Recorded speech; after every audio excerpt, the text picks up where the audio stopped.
worked at a corporate company job for almost 10 years. And Mm-hmm. when I was leaving, I was running teams. And one of the things that was interesting for me looking back on it is I, started like part-time and then went to full-time and then went Yeah, to a supervisor and then went to assistant manager and then went to manager. And so I was exactly. able to see pretty much with the same people all of these different dynamics because my role changed Right. with the same people. And so my interacting with that team had to change. And so that's why I wanted to ask kind of both sides of that.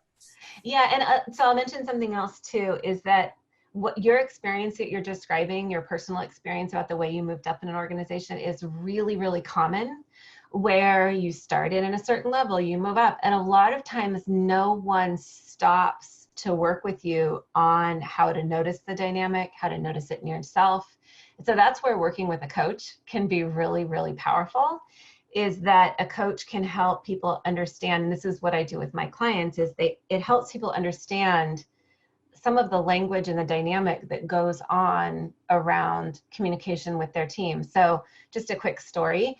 Today, I actually had a client who, given the political environment of the week, she said, how do I find a voice with my team? How do I know what to say to them? So we really talked through that in the context of being empathetic and being assertive. So we talked about, how can you show people that you really care about what they're feeling right now? How can you show people that you want to understand their point of view, especially if there's racially charged things at work? How can you really listen and be empathetic? And how can you then also be assertive about how you want people to be together in the workplace? So it's this combination of being kind and hearing people and recognizing that people have their stories, which is the empathetic part, but also recognizing that when you do that, people are much more likely to hear you when you're being direct.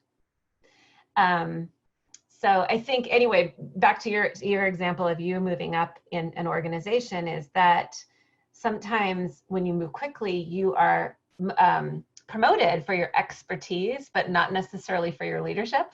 And so these are the kinds of things that it almost seems, as I was sharing with you, it might also seem like, well, duh, this is how you should be. So some of these things are, once you stop and think about them, they become clear, but we don't always get this chance to stop and think about it unless you have a session with a coach and then you talk about it more.